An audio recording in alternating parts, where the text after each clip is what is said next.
Salut à tous, c'est Lunaris. Aujourd'hui, le test d'une moto un peu particulière. Il s'agit de la Honda NC700S dans sa version DCT, c'est-à-dire Dual Clutch Transmission. En fait, c'est une moto en boîte automatique.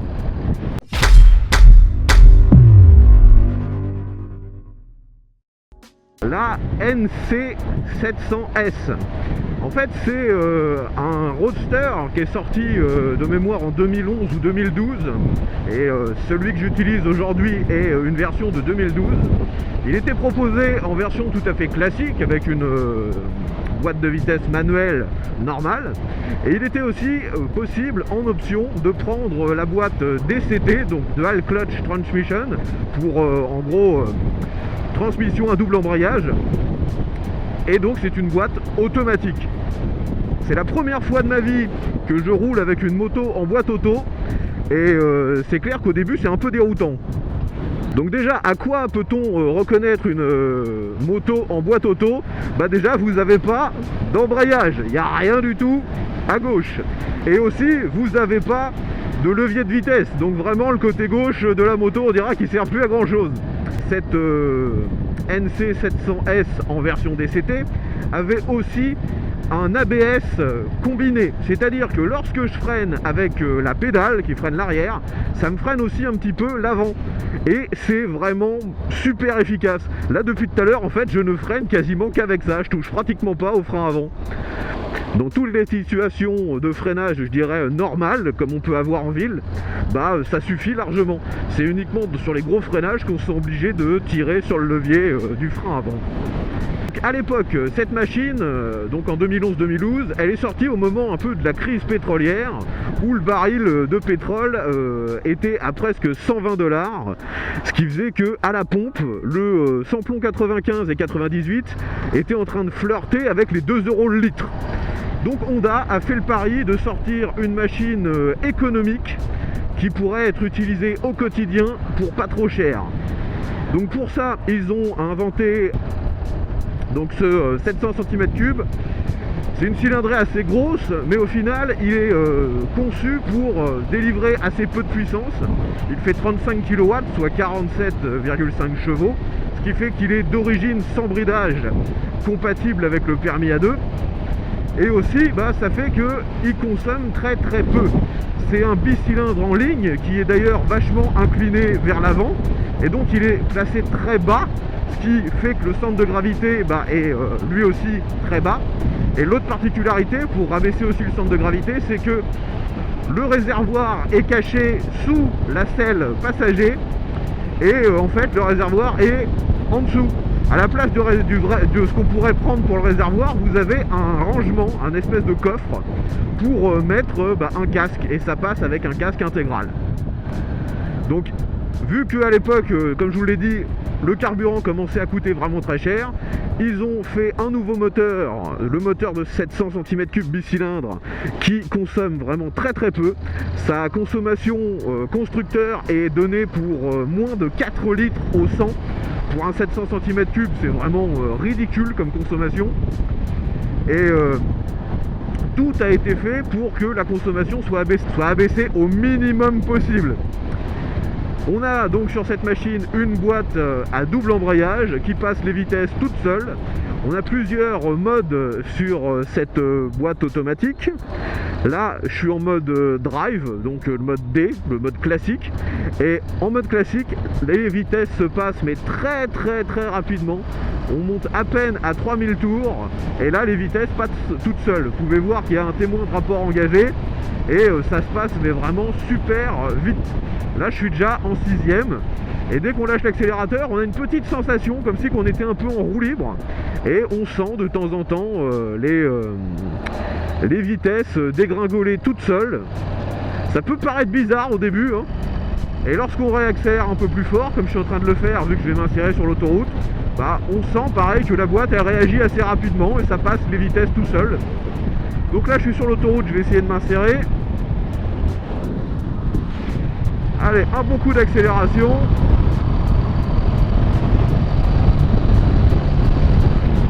Donc, je sais pas si vous l'avez vu, mais sur le compteur, j'étais à 90 en 6ème. Lorsque j'ai voulu accélérer à fond, elle a descendu 2 rapports d'un coup et ensuite ça a repassé les vitesses normalement. Ce qui fait que je ne me suis pas du tout retrouvé en difficulté pour prendre de la vitesse. Alors là sur l'autoroute, la moto est parfaitement je dirais stable, il n'y a rien de spécial à dire alors qu'il y a beaucoup de vent latéral. On est bien sûr en 6ème, on est à peu près à 4000 tours. Le moteur fait aucun bruit, on n'a pas de protection, mais il suffirait de mettre une petite bulle un peu plus haute et je pense qu'on serait nickel sur cette moto. La position de conduite est excellente, hein, on est parfaitement droit, un tout petit peu basculé sur l'avant, je lâche l'accélérateur, un petit peu de frein arrière, puis frein avant. Et on va voir normalement la boîte changer de vitesse toute seule. Pour l'instant on est toujours en 6. Et tant que la boîte ne change pas de vitesse, en fait on a une petite sensation de roue libre. C'est pas forcément dangereux, mais c'est une sensation qui peut paraître bizarre, surtout quand on a l'habitude d'utiliser le frein moteur sur une machine, je dirais, classique.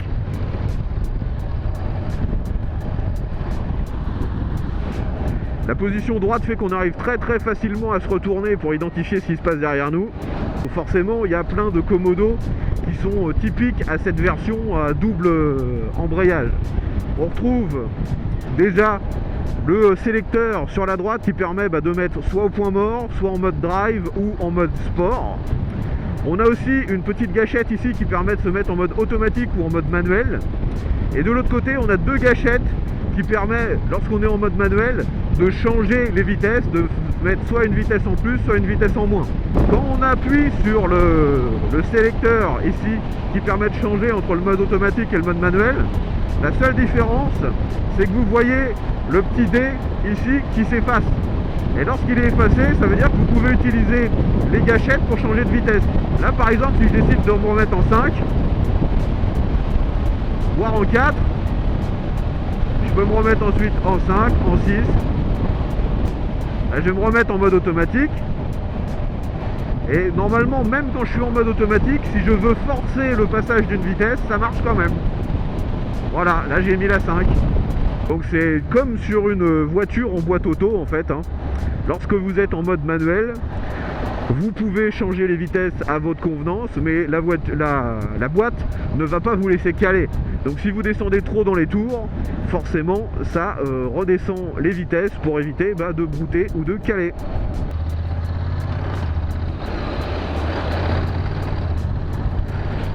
Alors, il y a quand même quelques défauts bien sûr sur cette machine.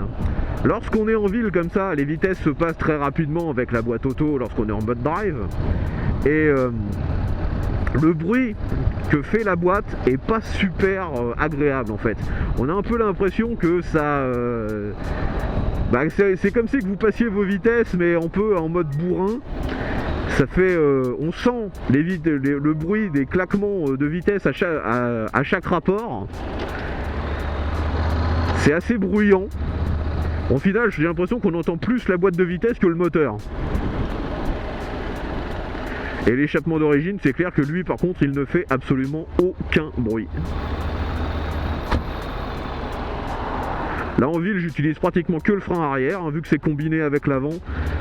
Ça me permet de garder une moto parfaitement stable. On n'a pas l'impression qu'elle est lourde, alors que sur la fiche technique, elle est donnée pour 230 kg.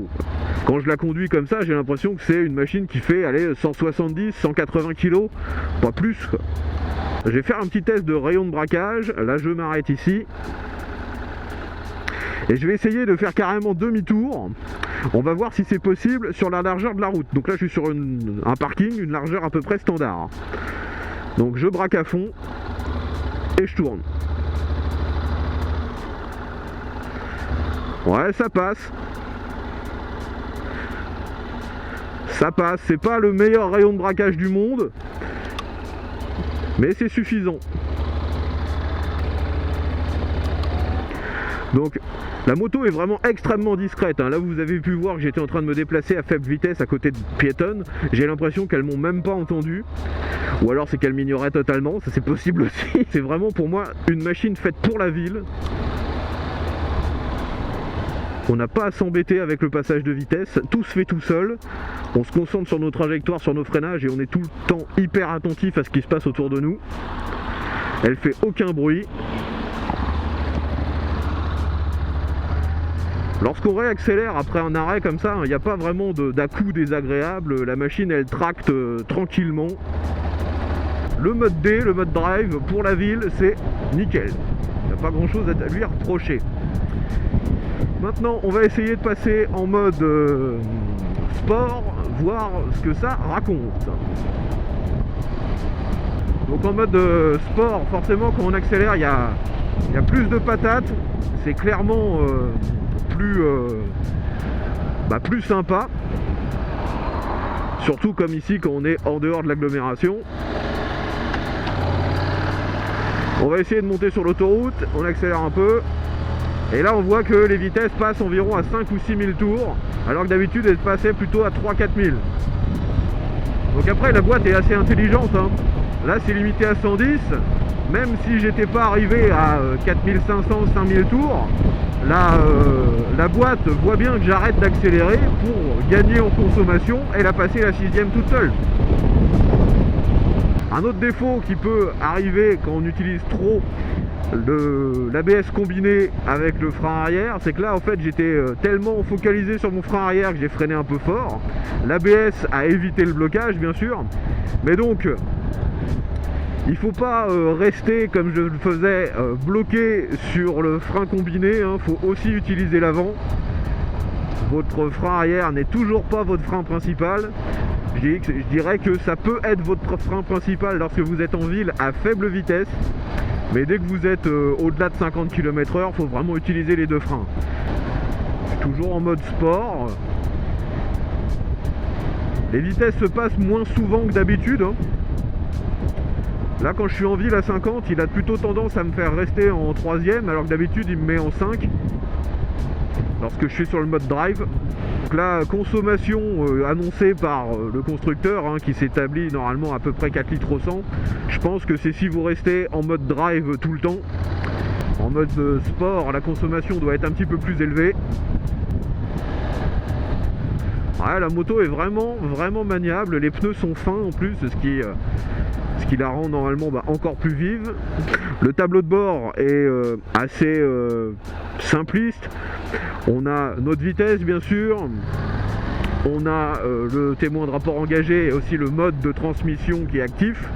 On a l'heure, le kilométrage et la possibilité de changer avec le bouton le trip partiel et la réserve d'essence. Donc c'est pas pourri, c'est pas génialissime non plus. Certaines motos donnent beaucoup plus d'infos. J'aurais bien aimé que sur une machine comme ça qui se dise vraiment économique, qu'on ait notre consommation moyenne, notre consommation en temps réel et aussi la vitesse moyenne. Ça aurait pu être intéressant. Alors j'ai oublié d'en parler, mais on a un gros levier juste ici. Au début je me demandais ce que c'était et en fait c'est un frein à main. Vu que c'est une boîte auto, la plupart des véhicules en boîte auto ont toujours un frein dit de parking pour compenser le fait qu'on ne peut pas laisser le véhicule avec une vitesse d'enclencher pour éviter qu'il bouge quand on est en pente. Bon après moi personnellement j'ai jamais laissé ma moto avec une vitesse d'enclencher pour éviter qu'elle bouge, hein. J'essayais juste de la mettre dans un endroit où elle bougerait pas. Donc je pense que c'est plus un gadget qu'autre chose, vous en servirez pas souvent. Ça peut aussi servir entre guillemets d'antivol, parce que les gens qui connaissent pas peuvent se trouver déroutés et ne pas comprendre pourquoi la moto ne bouge pas.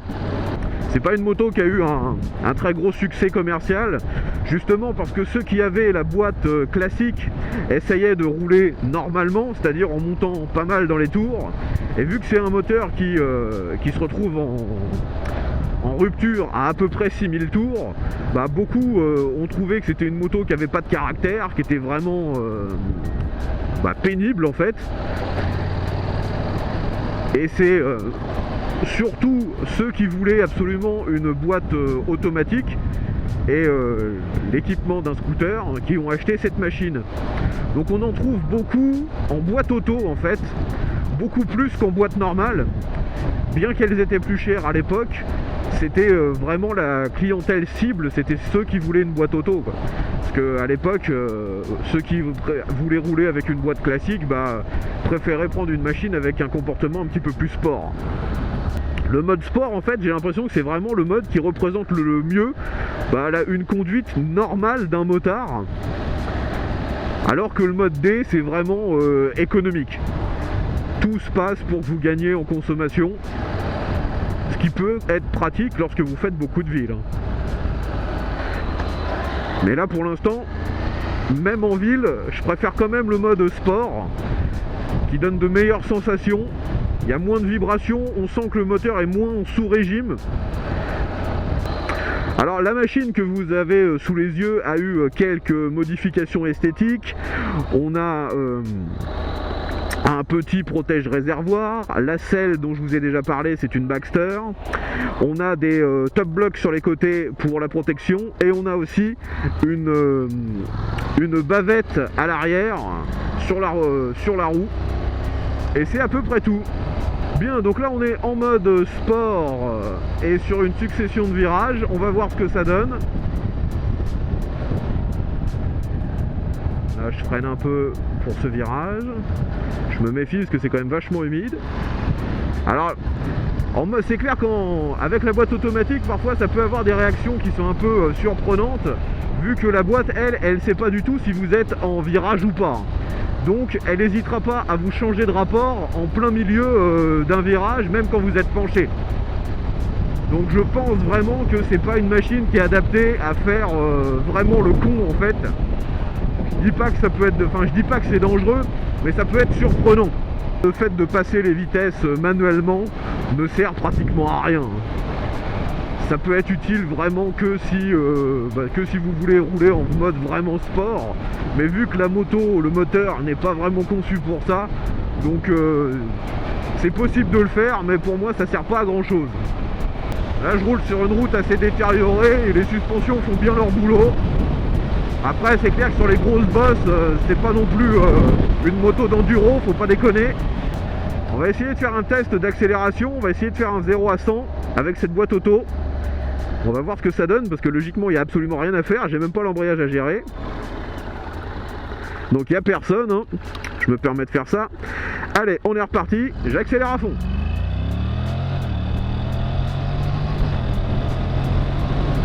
Et voilà, je suis à 100.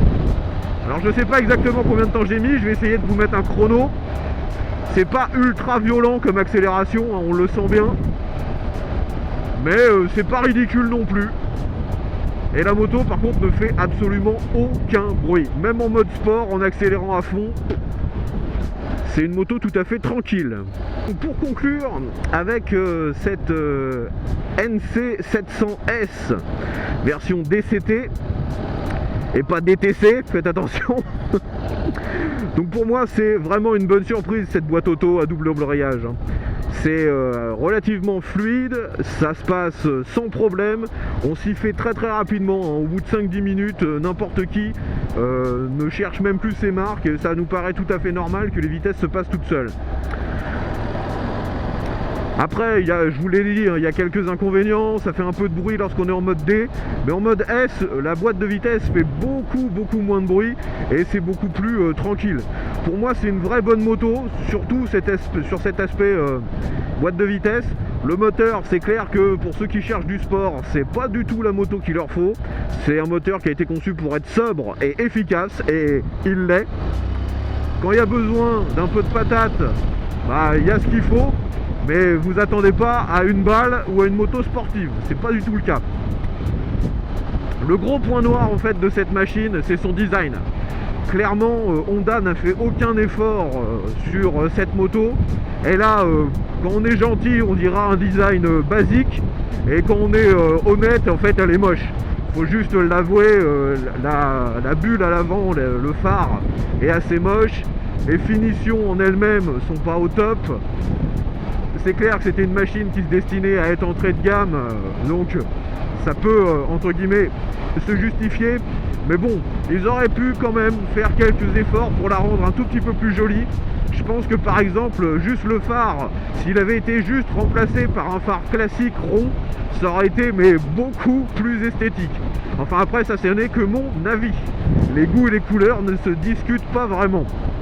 Enfin, une vraie bonne machine, on pouvait trouver ça facilement d'occasion. Ça a une très bonne fiabilité. La preuve, c'est que vous pouvez déjà en trouver qui ont mais énormément de kilomètres. Donc, si vous êtes intéressé par une machine polyvalente, et je dirais qu'il peut facilement remplacer un scooter, mais que vous préférez une moto, allez voir cette NC700S. Elle était aussi en version X, un petit peu plus trail, un peu plus surélevée, ce qui pourrait aussi vous convenir. Et je sais qu'elle s'est mieux vendue en version X, donc on la trouve plus facilement d'occasion. Si vous avez des questions concernant cette moto avec sa boîte automatique, n'hésitez pas à me mettre ça dans les commentaires. Si la vidéo vous a plu, un petit pouce vers le haut, ça me fera plaisir et ça donnera une bien meilleure visibilité à la chaîne. Actuellement, je fais environ 3 vidéos par semaine, donc si ça vous a plu, pensez à vous abonner et à cliquer sur la cloche pour avoir les notifications. Si jamais vous aimez ce que je fais et que vous avez un véhicule, que ce soit voiture, moto, trike ou quad, que vous aimeriez que je fasse le test, pensez que vous pouvez tout à fait me contacter facilement avec YouTube, Facebook ou Instagram. Moi je suis dans la région de Rouen en Normandie. Plus vous serez proche de moi, forcément plus ce sera facile de s'organiser pour faire le test. Mais c'est mon seul moyen pour vous proposer du nouveau contenu. Donc n'hésitez pas à me proposer des tests. Je vous dis à bientôt, V à tous.